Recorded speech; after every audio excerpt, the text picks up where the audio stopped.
Hi guys, I want to do a little video on some of my clocks I have. I'm going to do my grandfather clocks on this one. This clock here is my first one. This is Watson. Now my grandfather's clocks I cumed in at the time of 2.5 months, guys. And some people call it compulsive or obsessive. I just call it liking nice things. This clock here, this is made by the New England Clock Company. Let me open up the door for you guys to take the glare off the glass. This clock here was made in 1970 by the New England Clock Company. This was made in Farmington, Connecticut. Now the way you could tell the difference, pretty much date them, the New England Clock Company was in Bristol, Connecticut before 1970, which just has a paper right in the back of it down here that has all the information on it. And the reason I named this clock Watson was because I got this in a town about 20 minutes from here called Watsontown. That's why I named this one Watson. Now this clock here, this one here is Virginia, and the reason I named this one Virginia is because me and Holly drove down to Virginia to get this, which is about a 3.5-hour drive from Pennsylvania, and I'll show you with the door to cut the glare off. And this clock was in rough shape when I got it. It wasn't working, but it has really nice detailed artwork on it.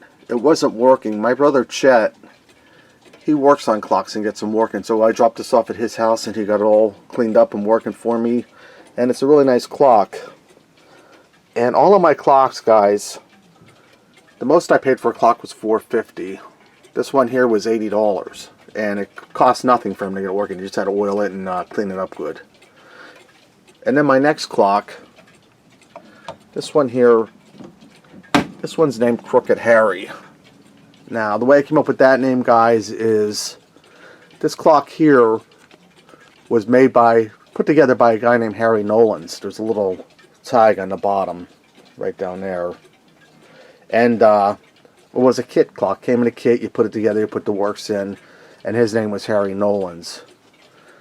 And this clock wasn't that expensive. It was like 80 bucks. Same deal, took it over to Chet's. Chet got it working for me. Now it works great. Now this clock here, guys, this is another one with a really nice dial on it, or face, however you want to say it. This is made by Ridgeway. This clock here, I named it Guinevere because I bought it and I guess it was personalized for a family. They have a G. They have a G engraved on the pendulum. You probably won't be able to see it, but I'll just show you a little bit here. It's kind of dark here, guys. I apologize. So I had to come up with a name, and I thought, well, I'll give it a really fancy name, so I named it Guinevere. Now, I will be doing a video on my other clocks, guys. I'm just doing the grandfather clocks today, and I have 8 of them in total. Now, some people might say 8 clocks in a small room, or 2 rooms, a small area. It's kind of excessive, but I like them. Okay, this clock here, guys, this clock is made by the Emperor Clock Company. I call this one here Colonial. That's just a nickname I gave it, or a name. This clock here wasn't working when I got it. I took it over to Chet's, and Chet did his magic. Let me show you inside here. And there it is going off right now. Check out it working. This clock here only cost me $50. It's in beautiful condition. No marks on the wood or anything. I really like this clock a lot. And some of my clocks have triple chimes. This one just has the Westminster chime, but I like it a lot. Alright guys, now we're moving into my big boys. This guy here, his name is Vandenberg.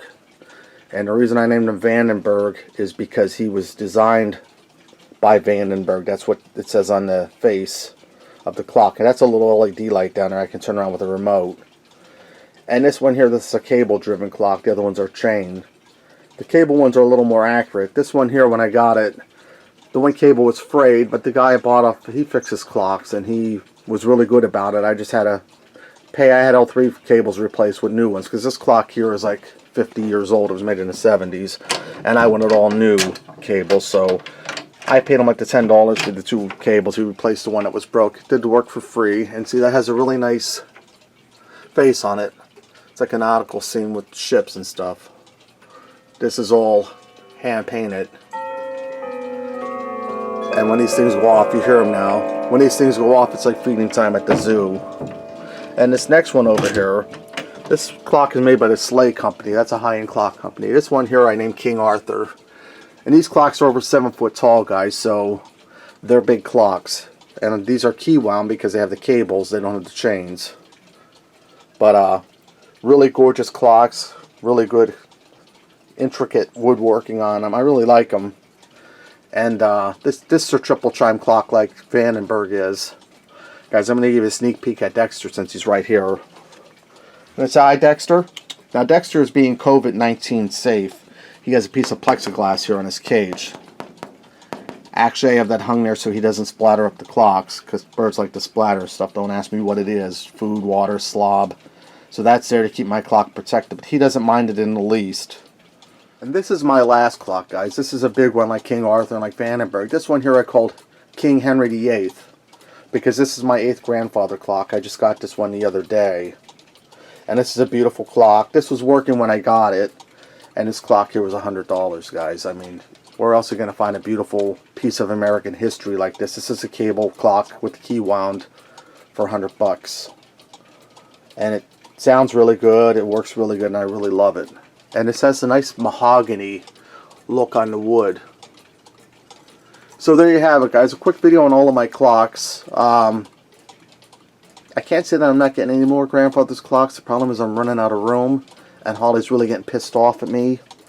But we shall see, because they still have some nice ones. Dexter, you going to say bye to everybody? Huh? Alright, guys. Thanks for spending a little bit of time with me checking out my clocks. Me and Dexter appreciate it. And until next time, I'll see ya.